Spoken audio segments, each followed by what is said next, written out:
Hello નમસ્કાર મિત્રો, આપણી યુટ્યુબ ચેનલ ગુજરાત જીકે ગુરુ પર હું પંકજ કંજારિયા તમારું હાર્દિક સ્વાગત કરું છું। મિત્રો, ગુજરાત ગૌણ સેવા પસંદગી મંડળ દ્વારા નવી ભરતી બહાર પાડવામાં આવી છે।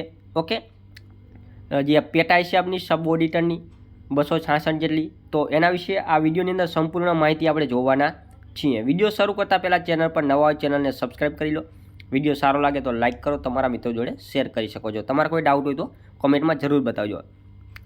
તો ગુજરાત ગૌણ સેવા પસંદગી મંડળ દ્વારા જો પેટા હિસાબનીશ અને સબ ઓડિટર વર્ગ 3ની 116 જગ્યા અને હિસાબનીશ ઓડિટર પેટા તિજોરી અધિકારી અધિકક્ષ વર્ગ 3ની ટોટલ 150 જગ્યા, એટલે ટોટલ બંને ભેગી કરીએ એટલે ટોટલ 266 જેટલી જગ્યા થાય। આ બંને સંયુક્ત પરીક્ષા છે, બંને વચ્ચે એક જ પરીક્ષા લેવામાં આવશે। પછી મેરિટના આધારે તમને ઓડિટર અથવા તો પેટા સબ ઓડિટર તમને આ જે પોસ્ટ જે છે એ તમને મળે છે। હવે આમાં ફેર શું છે? જો પેટા હિસાબની સબ ઓડિટર જે છે એ 2400 ગ્રેડ પેની ભરતી 2400 ગ્રેડ પે વાળી પોસ્ટ છે, અને હિસાબની ઓડિટર પેટા આ જે રહે ને એ 4400 ગ્રેડ પે વાળી પોસ્ટ છે। મતલબ કે આ જે છે એ સિનિયર ક્લાર્કને સમકક્ષ છે, અને આ ઓડિટર હિસાબની વાળી જે છે એ નાયબ મામલતદારને સમકક્ષ છે। ઓકે, એટલે તમે સમજી શકો છો આ બંને પોસ્ટનું મહત્ત્વ। તો આની જે ભરતી બહાર પાડવામાં આવી છે એ 15/2/2024 ના રોજ 2 વાગ્યાથી લઈને 1/3/2024 રાતના 12 વાગ્યા સુધી આના જે ફોર્મ જે છે એ ભરવાના ચાલુ રહેશે। 15 દિવસની અંદર તમારા ફોર્મ જે છે એ ભરી દેવાના રહેશે। વહેલી તકે ફોર્મ ભરી દેજો, જેથી કરીને છેલ્લે કંઈ સાઇટના ઇસ્યુ ન આવે। કઈ કઈ જગ્યા જે છે એની પણ આપણે વાત કરતા જઈએ। કેટલી જગ્યા જે છે તે અનામત મુજબ। તો જો આ જે ભરતી જે છે એ નાણાં વિભાગ અને નાણાં વિભાગની હિસાબ અને તિજોરી નિયામકની કચેરી અંતર્ગત આ પોસ્ટ જે છે એ આવે છે। તો પેટા હિસાબની સબ ઓડિટર જે છે એની 116 જગ્યા જે છે એમાં જનરલની 49 છે, અને ઈડબ્લ્યુએસની 11 જે છે, એમાં એસસીબીસીની 31 છે, અનુસૂચિત જાતિની 18 છે, અને જનજાતિની 17 છે। પછી એમાં મહિલાઓ માટે અનામતવાળી જે જગ્યાઓ જે છે એ આટલી બધી છે। ઓકે, માજી સૈનિકો માટે। પછી હિસાબની ઓડિટરની આપણે વાત કરીએ તો એમાં જનરલની 63 જે છે, ઈડબ્લ્યુએસની 15 છે, એસસીબીસીની 40 છે। ઓકે, અનુસૂચિત જાતિની 10 અને જનજાતિની 22, અને મહિલાઓ માટે આટલી જે છે। ઓકે, અને માજી સૈનિકો માટે આટલી જગ્યાઓ જે છે એ અનામત છે। ટોટલ જોવા જઈએ તો 266 જગ્યા જે છે એમાં 112 જેટલી જગ્યા જે છે એ જનરલની છે, 26 જે છે એ ઈડબ્લ્યુએસની છે, 71 જગ્યા જે છે એ એસસીબીસીની છે। ઓકે, તો આ તમે જોઈ શકો છો જગ્યાનું લિસ્ટ આખું।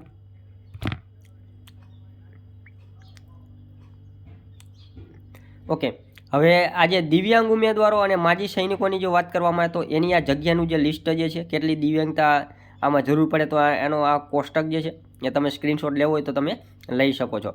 અને આ જે નોટિફિકેશન છે એની પીડીએફ તમારે જોતી હોય તો આપણી ટેલિગ્રામ ચેનલની અંદર પણ તમને મળી જશે। ગુજરાત જીકે ગુરુ ટેલિગ્રામ ચેનલ જે છે એમાંથી આ પીડીએફ તમને મળી જશે। ઓકે, વિડીયોની નીચે પણ એની લિંક આપેલી છે। જો દિવ્યાંગતાની જો અહીંયા બધી કેટેગરી વાઇઝની કે શું કેટલું હોય છે એ બધું આમાં અહીંયા કોષ્ટકમાં છે। હવે આપણે જોઈએ એની પગાર ધોરણની આપણે જો વાત કરીએ। ઓકે, પગાર ધોરણની આપણે જો વાત કરી લઈએ તો મેં આગળ વાત કરી હતી એમ કે સબ ઓડિટર જે છે એ સિનિયર ક્લાર્કને સમકક્ષ છે, એટલે પ્રથમ 5 વર્ષ સુધી એનો 26,000 પગાર હશે, પરંતુ આને ગ્રેડ પે જે છે એ 2400 રૂપિયા લાગુ પડે છે। અને હિસાબની ઓડિટર જે આ નાયબ મામલતદાર સમકક્ષ છે, એટલે એનો પગાર પ્રથમ 5 વર્ષ 49,600 રૂપિયા 49,600 રૂપિયા, અને આનો ગ્રેડ પે જે છે 4400 રૂપિયા 4400 ગ્રેડ પે લાગુ પડે છે। એટલે પ્રથમ 5 વર્ષ 49,600 રૂપિયાનો પગાર હશે। એટલે તમે પગાર ધોરણ તમે જોઈ શકો છો। ઓકે, કેટલો છે। વયમર્યાદાની વાત કરીએ તો એની વયમર્યાદા ઓછામાં ઓછી 20, અરજી કરવાની તારીખથી છેલ્લી તારીખના રોજ ઓછામાં ઓછી 20 અને વધુમાં વધુ 35થી વધારે હોવી જોઈએ નહીં. શૈક્ષણિક લાયકાતની અમે વાત કરીએ તો જો બીકોમ કરેલું હોવું જોઈએ અથવા તો BBA કરેલું હોય તે ફોર્મ ભરી શકે. પછી BCA વાળો ફોર્મ ભરી શકે. આ ઉપરાંત કોઈએ BA કરેલું છે પરંતુ BAની અંદર સ્ટેટિસ્ટિક અને ઇકોનોમિક્સ કરેલું હોય તો એ ફોર્મ ભરી શકે છે. અને BScની અંદર સ્ટેટિસ્ટિક અથવા તો ઇકોનોમિક્સ હોય, સ્ટેટિસ્ટિક અથવા તો મેથ્સ હોય તો એ ફોર્મ ભરી શકે છે. આટલા લોકો જ આની અંદર ફોર્મ ભરી શકે છે, બીજા લોકો ફોર્મ ભરી શકતા નથી. જો અહીંયા લખેલું જ છે. ઓકે, BAમાં સ્ટેટ, ઇકોનોમિક્સ, મેથેમેટિક્સ હોય તે જ ફોર્મ ભરી શકે છે. ઓકે, અને BSc કરેલું હોય તો એને મેથેમેટિક્સ અને સાયન્સ હોય તો જ ભરી શકે. બાકી BBA, BCA અને BCom વાળા ફોર્મ ભરી શકે છે. આટલા લોકો જ ફોર્મ ભરી શકે છે, બીજા ફોર્મ ભરી શકતા નથી. અને જો અહીંયા લખેલું છે કે BSc IT અને MSc ITના ડિગ્રી ધારક ઉમેદવારોને આ જગ્યા માટે લાયક ગણવામાં આવેલ નથી. જો BSc IT આવે છે, BCA જેવું BSc IT આવે છે, બરાબર. તો BSc IT અને MSc IT વાળા આની અંદર ફોર્મ ભરવાને લાયક નથી એવું આમાં ચોક પાડીને ઉલ્લેખ કરેલો છે. અને તેઓ કમ્પ્યુટરનું નોલેજ ધરાવતા હોજો અને ગુજરાતી અને હિન્દીનું બંનેનું ભાષાનું જ્ઞાન ધરાવતા હોજો, એ તો ખ્યાલ જ હશે બધાને. ઓકે, વય મર્યાદાની વાત કરીએ તો 35 વર્ષની આપણે આમાં છે વય મર્યાદા વધુમાં વધુ, બરાબર. પરંતુ બીજી આમાં છૂટછાટ મળેલી છે. તો મહિલા સામાન્ય કેટેગરીની મહિલા ઉમેદવારો હોય એને 5 વર્ષની મળે છે. અનામત કેટેગરીના પુરુષ ઉમેદવારની 5 વર્ષની મળે છે, એટલે કે 40 વર્ષ સુધી એને ફોર્મ ભરી શકે. પછી અનામત કેટેગરીની મહિલા હોય એને મહિલાની તો 5 મળે અને કેટેગરીની 5 મળે, એને 10 વર્ષની મળે. એટલે પરંતુ મેક્સિમમ 45 વર્ષ સુધી એ ફોર્મ ભરી શકે. તો જો અહીંયા અનામતની પણ તમે બધી જોગવાઈ કરેલી, પરંતુ મેક્સિમમ એ 45 વર્ષ સુધીમાં વય મર્યાદામાં ભરી શકે છે. અને જે લોકોએ SCBCમાં ફોર્મ ભરવાનું છે, તો એને ક્રિમિનલની જરૂર પડશે. તો એ ક્રિમિનલ જે છે ને 1/4/2021થી લઈને 1/3/2024ની વચ્ચે કઢાવેલું હોવું જોઈએ, એ જ માન્ય ગણાશે. ઓકે, અને EWSની વાત કરીએ, EWS માં જેને ફોર્મ ભરવાનું છે આર્થિક રીતે નબળા વર્ગ, તો એને 25/1/2019ના જે ઠરાવના આધારે તમારે કઢાવવાનું રહેશે. ઓકે, તો એ પણ 1/3/2021થી લઈને 1/3/2024ની વચ્ચે કઢાવેલું હોય એ જ માન્ય રહેશે. ઓકે, અને કમ્પ્યુટરના પાયાની જાણકારીની પણ વાત કરવામાં આવેલી છે. તો જે ઉમેદવાર જે છે એ ધોરણ 10 અથવા 12ની અંદર જેને એક વિષય કોમ્પ્યુટર હતો એને કાંઈ કરવાનું નથી. પરંતુ જેને ધોરણ 10 અને 12ની અંદર કોમ્પ્યુટર નહોતું, તો એમને CCCનું સર્ટિફિકેટ જ્યારે ડોક્યુમેન્ટ વેરિફિકેશન આવે ત્યારે જરૂર પડશે. અત્યારે નહીં, જ્યારે પાસ થવાનું ડોક્યુમેન્ટ વેરિફિકેશન આવે ને ત્યારની વાત છે. ઓકે,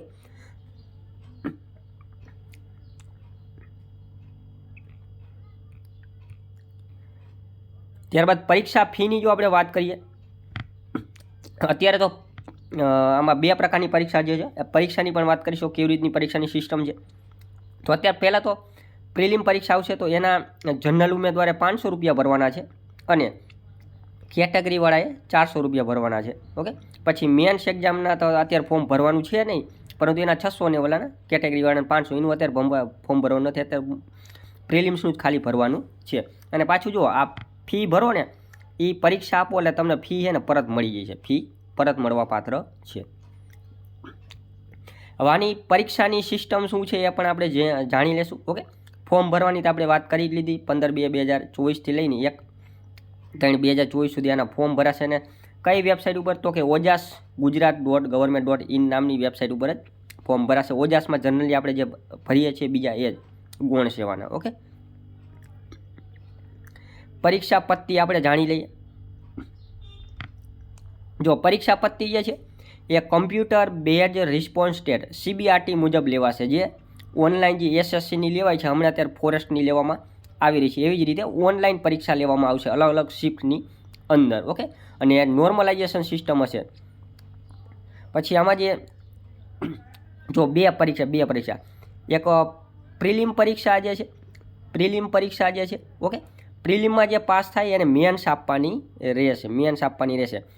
મેન્સ છે ને એટલે લેખિત જે છે લખવાની હશે આખી નિબંધ ને એવું, અને પ્રિલિમ્સ છે ને એ MCQ વાળી છે. ઓકે, તો જો આપણે બંને જોઈ લઈએ કેવી રીતનું છે. તો જો પ્રિલિમ્સની આપણે વાત કરીએ તો પ્રિલિમ્સની અંદર 150 માર્કનું પેપર હશે. એમાં તમને 2 કલાકનો સમયગાળો મળશે. 150 ક્વેશ્ચન હશે, 2 કલાકનો સમયગાળો મળશે. ઓકે, અને બધા જ ક્વેશ્ચનો ઓબ્જેક્ટિવ MCQ વાળા હશે. દરેકનો 1 માર્ક મળશે અને 0.25 માર્ક માઇનસ થશે. ઓકે, અને બીજું કે આની અંદર જે લોકો પાસ થાય એને મેન્સ આપવા મળશે, અને આ પરીક્ષાના માર્ક જે છે ને એ મેરિટમાં ગણાશે નહીં. ખાલી આ સ્ક્રીનિંગ ટેસ્ટ હોય છે, મતલબ કે મેન્સ માટે ક્વોલિફાય થવા માટે જ આ પરીક્ષા લેવામાં આવશે, અને મેન્સમાંના માર્ક જે છે એ ગણાશે નહીં. પરંતુ આમાં પાસ થાય એ લોકોને જ મેન્સ આપવા મળશે. તો મેન્સ માની લો પ્રિલિમ્સ પાસ થઈ ગયા, હવે તમારે આવે છે men's exam. Okay, men's exam. તો મેન્સ છે ને આખી ડિસ્ક્રિપ્ટિવ છે, એટલે કે લેખિત જે છે. એમાં ટોટલ 2 પેપર છે. એક 100 માર્કના 2 પેપર છે. બંને પેપર માટે તમને 3 કલાકનો સમયગાળો મળશે. પેપર 1 છે એમાં ગુજરાતી 50 માર્કનું અને અંગ્રેજી છે એ 50 માર્કનું છે. અને બીજું પેપર છે આખું એ અકાઉન્ટિંગ એન્ડ ઓડિટિંગનું આખું લેખિત છે. ઓકે, પણ આમાં હવે લેખિતમાં અંદર કઈ રીતનું છે એ પણ એનો પણ ડિટેલ સિલેબસ અહીંયા આપેલો છે. જો પહેલાં તમને પ્રિલિમનું જે મેં વાત કરી આખું પેપર 150 માર્કનું પ્રિલિમનું જે MCQ વાળું પેપર હશે ને એનો આખો તમને સિલેબસ કહી દઉં. પ્રિલિમ્સની વાત કરું છું આ.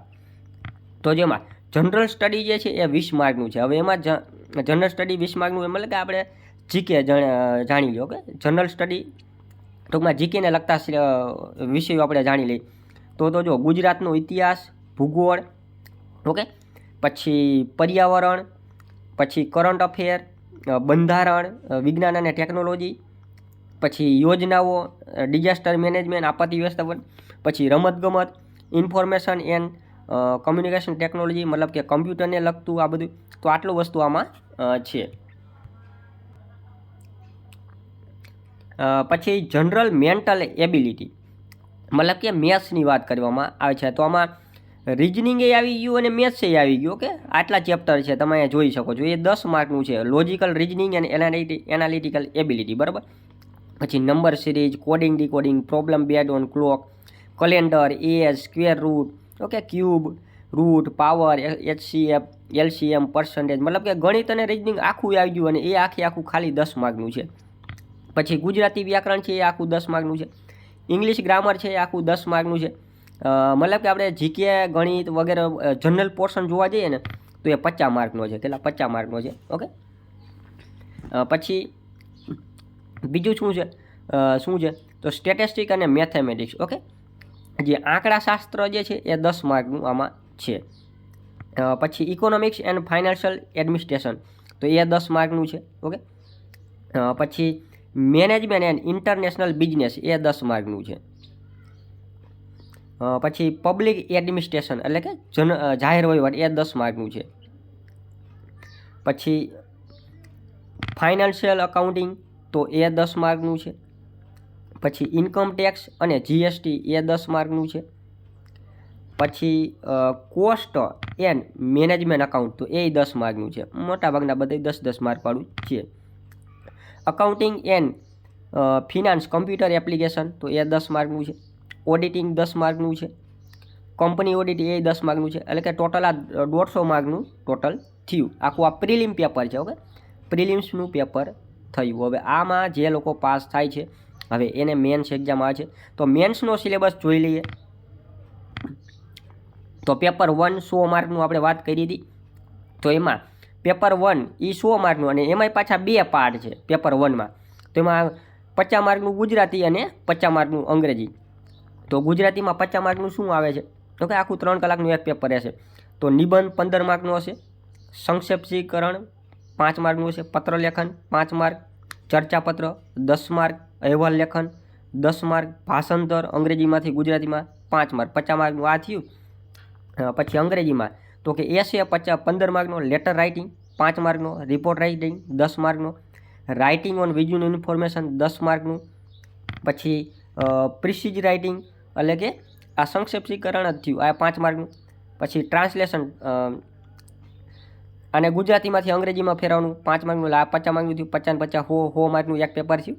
હવે આવ્યું paper number 2. Okay, accounting and auditing વાળું. આખું જો આનું માધ્યમ ગુજરાતી જ રહેશે. આ 100 માર્કનું પેપર છે, 3 કલાકનો સમયગાળો છે. તો જો ફાઇનાન્શિયલ અકાઉન્ટિંગ આખા ચેપ્ટરના એક નામ આમાં આપેલા છે, તમે ડિટેલમાં તમે જોઈ શકો છો. એ 15 માર્કનું. પછી કોસ્ટ અકાઉન્ટ જે છે એ 10 માર્કનું, મેનેજમેન્ટ અકાઉન્ટ 10 માર્કનું, પછી ઇન્કમ ટેક્સ એન્ડ જીએસટી 15 માર્કનું, પછી ઓડિટિંગ 10 માર્કનું, પછી ઇકોનોમિક્સ એન્ડ ફિનાન્શિયલ એડમિનિસ્ટ્રેશન 15 માર્કનું, સ્ટેટિસ્ટિક એન્ડ મેથેમેટિક્સ 15 માર્કનું, અને મેનેજમેન્ટ એન્ડ ઇન્ટરનેશનલ બિઝનેસ 10 માર્કનું. ઓકે, 100 માર્કનું ટોટલ આ પેપર થયું. ઓકે, અને જે મેન્સ પેપર જે છે ને આખું બીજું અકાઉન્ટિંગ એન્ડ ઓડિટિંગ વાળું, તેમાં કેવા ક્વેશ્ચન પૂછાશે એનું પણ આમાં આપી દીધું. જો તમે જોઈ લો, એમાં 2 માર્કનો ક્વેશ્ચન હશે, 3 માર્કનો ક્વેશ્ચન હશે ને 5 માર્કના ક્વેશ્ચન. એકે 10 માર્કનો ક્વેશ્ચન છે જ નહીં. ઓકે, 2 માર્ક, 3 માર્ક અને 5 માર્ક. એટલે આમ જોવા જઈએ તો આમ બહુ લાંબા 10 માર્કના ઓલા જીપીએસસી મેન્સમાં લખવાના આવે એવા ક્વેશ્ચનો નથી. 2 માર્ક, 3 માર્ક ને 5 માર્કના જ છે. એટલે કે જીપીએસસીની જે અકાઉન્ટ ઓફિસર ક્લાસ 2 ની આવે એમાં તો 10 માર્કના આખા લેખિતમાં પ્રશ્ન આવે, તો એવું આમાં નથી. ઓકે, અને બીજું એ નોટ લખેલી છે કે practical example of not less than 50% mark shall be asked. મતલબ કે પ્રેક્ટિકલ એક્ઝામ્પલ જે છે એ મિનિમમ 100માંથી 50 તો પૂછાય, 50થી નીચે નહીં પૂછાય. ઓકે, અને આજ મુજબ આખું પેપર જે છે એ લેવામાં આવશે. અને બસ આવી રીતની આખી સિસ્ટમ જે છે. ઓકે, અને પાછું જો પાસ થવા માટે પ્રિલિમમાં મિનિમમ 150માંથી 40% માર્ક તો આવવા જ જોઈએ, અને મેન્સમાં મિનિમમ 40% માર્ક તો આવવા જ જોઈએ. આવી રીતની આની અંદર સિસ્ટમ રહેલી છે. ઓકે, તો આ સિવાય બીજા કોઈ તમારા ડાઉટ હોય તો મને કોમેન્ટની અંદર જરૂર પૂછજો. ઓકે, થેન્ક યુ, જય હિન્દ.